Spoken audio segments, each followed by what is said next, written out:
This is the world's most dangerous contract killer, John Wick, and every gangster and assassin are behind him for $15 million to kill him. How John will survive and get out of this? Let's see in this movie.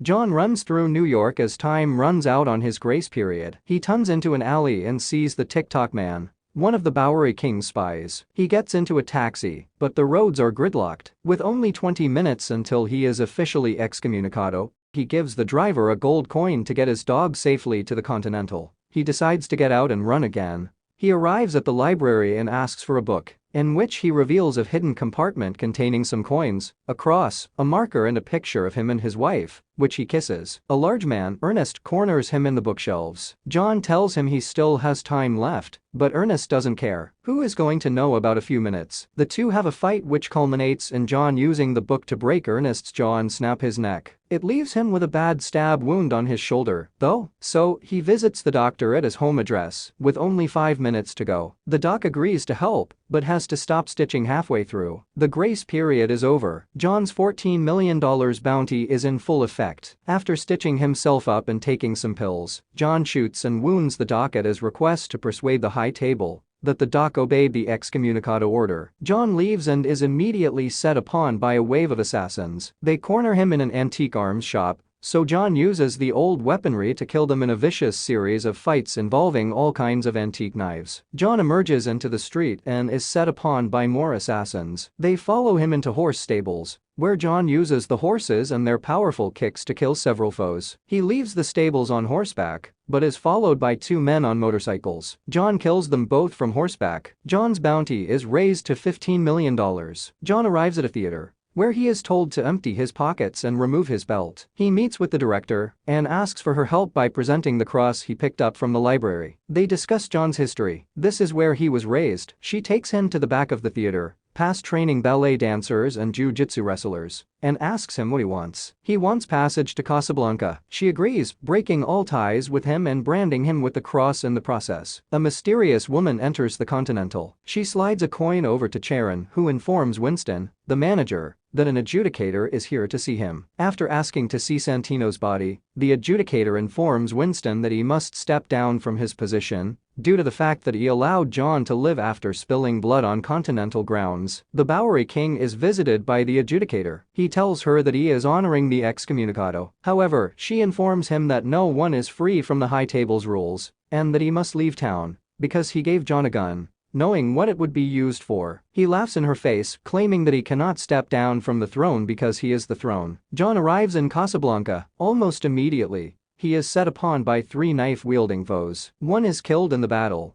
but the fight is cut short by a man who informs them both that the manager has granted John amnesty. The assassin isn't happy and attempts to attack John, but the man shoots him. He and John go to Morocco's Continental Hotel, where John is taken to see the manager. He sees photos of a woman and her daughter before 2 growling dogs come and stand guard beside him. The manager, Sophia, steps out of the shadows and shoots him in the chest. He falls to the ground, but his suit is bulletproof. She tells him she ought to kill him, but he presents a marker that she made with John some years before, as a result of John having rescued her daughter. She asks him not to present the marker, but John insists that she must take him to see her old boss. Reluctantly, she agrees. The adjudicator goes to a small sushi shop. The chef is Zero, who recognizes her coin and tells her he didn't expect her so soon. He already knows about John and is interested in hunting him down. The adjudicator tasks him with doing so, as well as going after all those who helped him. In the theater, the director watches a ballet performance by her students. Meanwhile, her guards are being cut down by brutal but efficient ninjas. 3 men walk on stage and interrupt the performance. The adjudicator and Zero approach from behind. She tells the director that her agreement with the high table doesn't allow her to help John. She agrees to show her fealty. The adjudicator requires her penalty to be paid in blood. Zero runs his sword through both her hands, but leaves her alive. Sophia returns to John heavily armed. She hides a weapon on one of the dog's vests. John assures her he just wants to talk to her boss, but she's skeptical. They arrive at a complex and meet with Barada, Sophia's old boss. John asks Barada to take him to the elder, the one who sits above the high table, so he can make amends. Barada doesn't know where he is but knows that the elder only finds those who he wants to find. He tells John to go to the desert and to follow the stars until he is almost dead. where the elder may or may not find him. Before they can leave, Barada demands a gift. He wants one of Sophia's dogs, but she is unwilling to give the dog to him. He shoots it instead, unknown to Barada. It is wearing a bulletproof vest. John warns her against seeking revenge, but Sophia shoots Barada, and a fight with his staff ensues. The dog attacks Barada's groin. Once the guards are dead, Sophia shoots Barada in the leg and the two make their escape. But more guards are on the way. They shoot their way out of the complex, with her dogs following her commands, and then make their way to the desert. John and Sophia drive to the desert. John pricks his finger and signs the marker with his blood. Sophia's debt is fulfilled. Sophia gives most of the water to her dogs. She swills the rest in her mouth before spitting a mouthful back into the bottle. She tells John that he is going to die, either here or later down the line. John walks into the desert with the bottle and she leaves. He walks across sand dunes for a day and a night before he collapses. In the Bowery Kings complex, the ninjas brutally cut down many guards. Zero and the adjudicator approach the Bowery King on the roof. He tells the adjudicator that he is willing to show fealty, but she says that he has had his chance. He is defiant and sends his pigeon out of harm's way before Zero deals him 7 cuts as punishment for the 7 bullets he gave John. In the desert, a cloaked man comes across John. Then, John wakes up in a tent. He is face to face with the elder, who informs him that he has never seen a man so lost. He asks him why he wants to live. John says it is to remember Helen. So, the elder gives him a choice. Die here or come the boogeyman again. Remembering through death, he can never be out like he once was,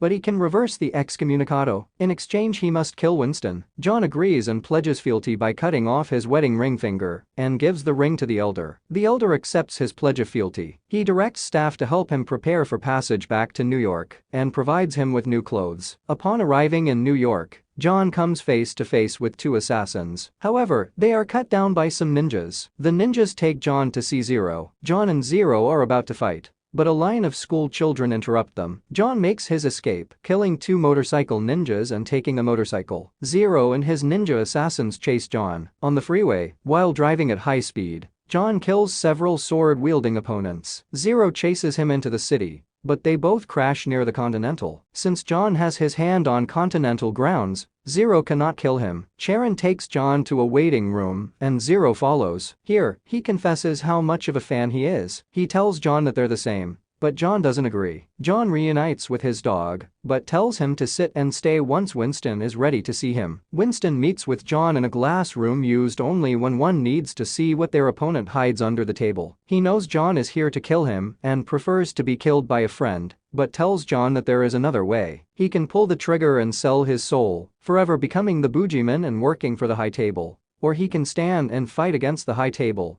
The adjudicator arrives to see if Winston will step down. He will not. She asks if John will kill him. He will not. So, she declares the Continental deconsecrated. Business can now be conducted on its grounds, and both men are targets. Some of the High Table's finest will be joining them shortly. However, under the circumstances, Winston sees it fit to reinstate all of John's privileges. He'll need guns. Lots of guns. John is shown to the arms room where he is told that the High Table have improved their armor and is recommended a stronger caliber round. Winston locks himself in the arms safe, while John, Sharon and some loyal men go to fight the onslaught of High Table goons. Their armor is tougher than anyone thought, so John has to get up close and personal. The adjudicator phones Winston, asking how long he thinks he can keep the defense up. He puts the phone down before she finishes speaking. Only John and Sharon survive the High Table's first wave. They regroup in the arms safe, where Sharon introduces him to an armor-piercing shotgun. The second wave arrives and John makes quick work of them, the shotgun able to blow their heads clean off. He agrees. John makes his way to the glass room from before, where he is attacked by 2 ninjas and thrown through several glass displays. Eventually, he manages to kill both using their own sword. He makes his way upstairs as Zero taunts him through the glass, but is attacked by 2 of Zero's best men. The shinobi get the upper hand and have the opportunity to kill John, but refrain from doing so to talk about the honor of fighting him. The fight resumes and they knock John down again. As he struggles to get back up, they discuss him being out of shape because of his recent retirement. John takes off his belt and prepares it as a weapon. After a protracted third round, where a tired John resorts to groin kicks and ear slaps, John is able to perform a slam on an opponent that shatters the glass ground and sends them all crashing to the lower floor. The shinobi can't get up, but John can. He leaves to go and find Zero, who is on the upper floor. Zero and John have a long sword fight. Eventually, John gets the upper hand by using Zero's own disappearing trick against him. Even though he's badly bleeding, Zero keeps fighting until John shoves a sword straight through his chest. Worn out, both men sit together. Zero talks about how good the fight was and tells John he will catch up to him. He won't. As John leaves, Zero slumps to the side, dead. The adjudicator phones Winston again and asks if a parlay might be beneficial. Winston and the adjudicator are on the roof having a parlay. She tells Winston that this was just the first wave, that more will come, and that the Continental will fall. Winston retorts by claiming he could take the Continental back. His ties go deeper than these walls, he is New York. John arrives as the adjudicator decides Winston's show of power was a show of fealty. She reinstates the Continental and him as manager, but tells him that something must be done about John. Winston agrees and shoots John several times. The bullets bounce off his jacket, but push him back until he falls from the roof, bouncing on various things which somewhat break his fall. Still, he hits the ground hard. The adjudicator is satisfied. As the adjudicator leaves, she decides she needs to check John's body. She re-enters the Continental and tells Winston the body is gone. She tells him that they do not want John Wick coming after them. Winston agrees and whispers Baba Yaga. The TikTok man wheels a cart as John's dog follows. He tips a battered and broken John out of the cart, who rolls to a stop in front of a makeshift throne. On the throne, drinking a soda, is the Bowery King. He is cut up quite badly and tells John to raise a hand if he can hear him. John's three-fingered hand goes up. The Bowery King talks about John's betrayal and the high table's rules. He mentions that more things get done under the table that he's really pissed off. He asks John if he's pissed off too. John slowly raises his head. He's bloody and has a messed up eye, but he can still answer, "Yeah."